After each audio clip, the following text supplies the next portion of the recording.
Hello friends, sorry फिर से देरी से अपलोड करने के लिए। मेरे चैनल में जो प्रॉब्लम थी अब वो ठीक हो गई है, तो अब सब ठीक है। तो चलिए स्टोरी की तरफ।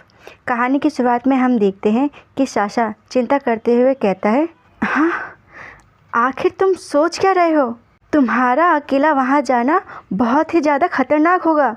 अगर तुम सचमुच इस बार मर गए तो फिर मैं क्या करूँगा? तब तो फिर मेरे लाइफ में कोई पर्पस ही नहीं रहेगा।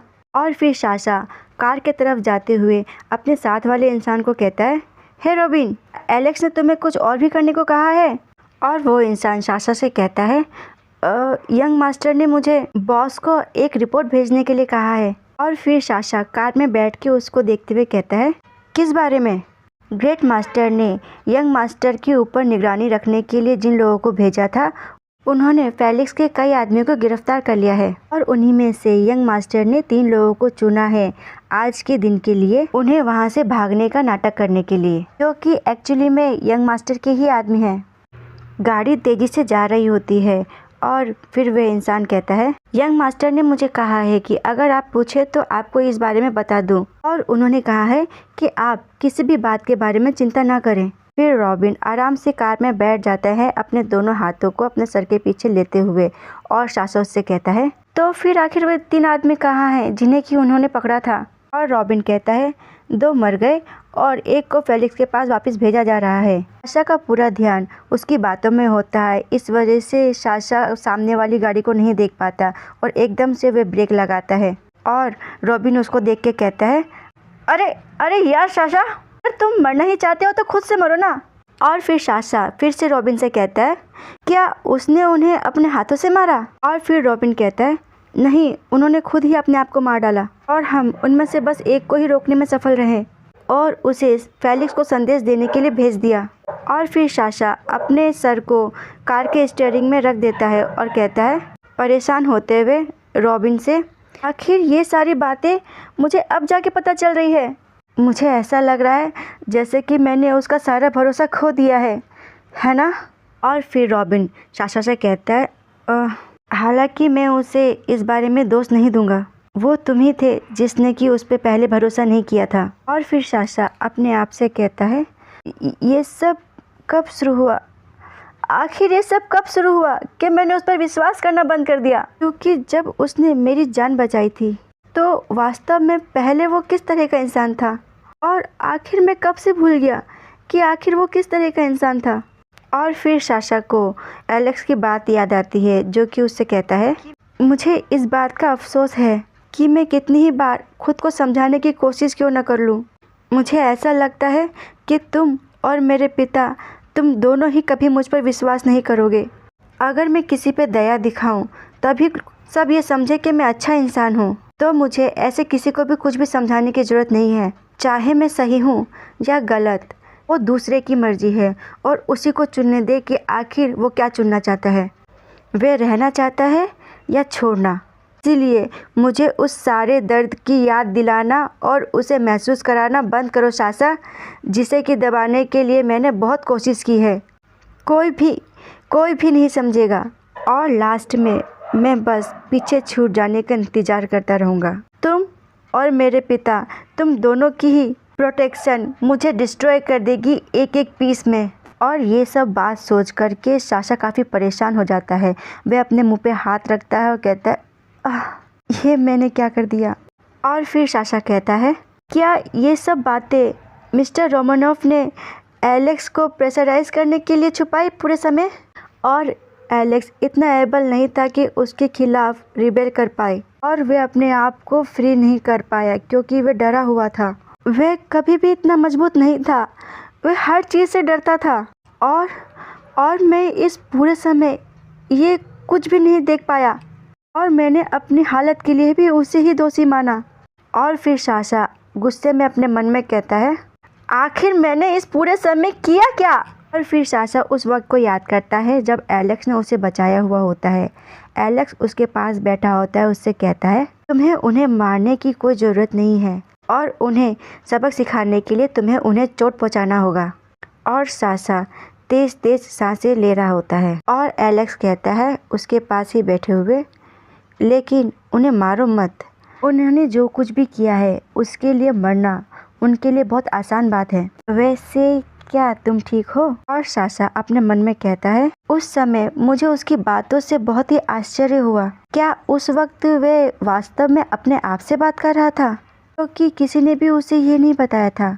और फिर एलेक्स साशा से कह रहा होता है, मेरे फादर की लाइफ मेरे और मेरे पिता के बगैर भी अच्छी है। वे अपने किसी और बेटे का भी अच्छे से ख्याल रखते हैं। नोट, यहाँ पे वह अपने उस पिता के बारे में बात कर रहा है जो कि उन्हें छोड़ के चला गया है। और इन पूरे ही समय उन्होंने कभी भी पलट के मुझे नहीं देखा और ना ही मेरे पिता को।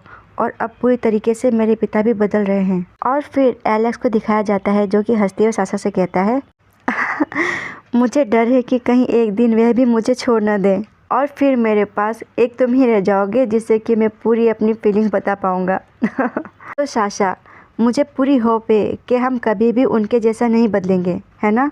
तो प्लीज़ हमेशा मेरे शब्दों को सुनो और मुझ पर पूरी तरीके से भरोसा रखो, ठीक है ना?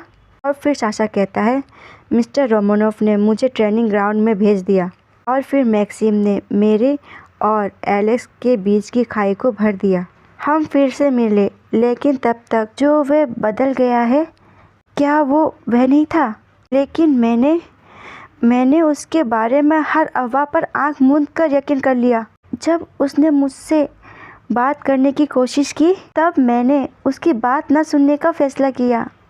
और एलेक्स साशा को देख के कहता है खुशी होते हुए, साशा तुम वापस आ गए। ऐसा कहते हुए वह अपने दोनों बाहों को फैला के उसके पास बढ़ रहा होता है।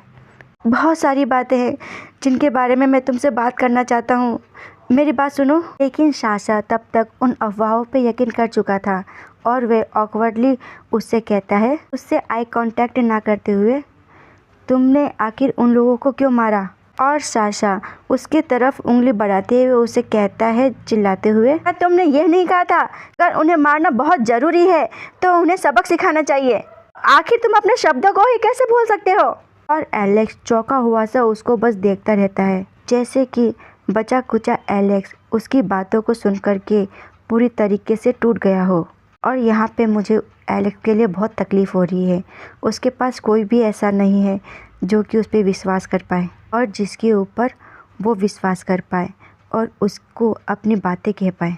और साशा कहता है, और मैंने भी उसे लेक्चर दे दिया, जैसे कि जो कुछ भी मैंने सुना वो सच हो और मैंने उस पर विश्वास नहीं किया। और एलेक्स अपने सर पे हाथ फेरते हुए दुखी होते हुए चलते हुए कहता है, क्यों?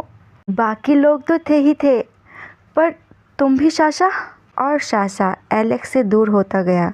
और फिर साशा कहता है, और उसके बाद उसने कभी भी अपने आप को एक्सप्लेन नहीं किया, बल्कि जब उसने समझाने की कोशिश भी की पर मैंने उसकी बात नहीं सुनी और मैं उसे टालता रहा जब तक कि मैं जर्मन नहीं चला गया। और धीरे धीरे वह मैक्सिम पर निर्भर होता गया, जिसने कि अंत में उसे और भी ज़्यादा तोड़ दिया। And he always seems all right. मैं काफ़ी शॉक हो गया था जब मुझे उस इंसिडेंट के बारे में पता लगा। मैंने लगभग अपने आप को खो दिया जब मुझे पता चला कि तुम मर गए हो। और फिर साशा अपने आँखों पे हाथ रख लेता है और अपने होठों को चबाते हुए कहता है, जब मैं तुम्हें अकेला छोड़ देता हूँ तो और भी ज़्यादा टेंस हो जाता हूँ, जैसे कि अभी।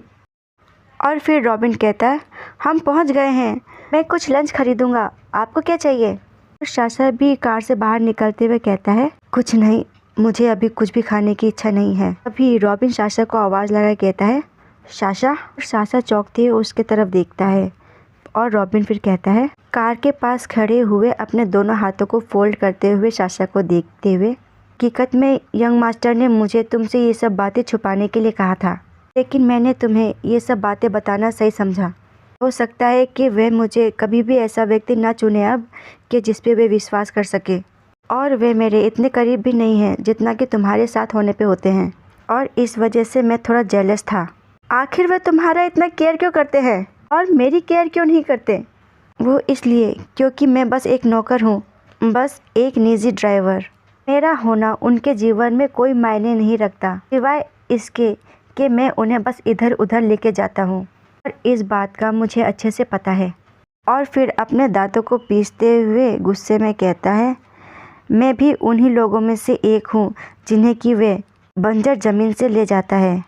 इसीलिए मैं चाहता हूँ कि वे मुझसे अच्छा जीवन जिए। यदि इस दिन के बाद भी तुम रोमानोव के आदेशों का पालन करना चाहते हो तो मैं तुमसे वादा करता हूँ कि मैं तुम्हारी जगह ले लूँगा, चाहे तुम कितने भी पावरफुल क्यों ना हो।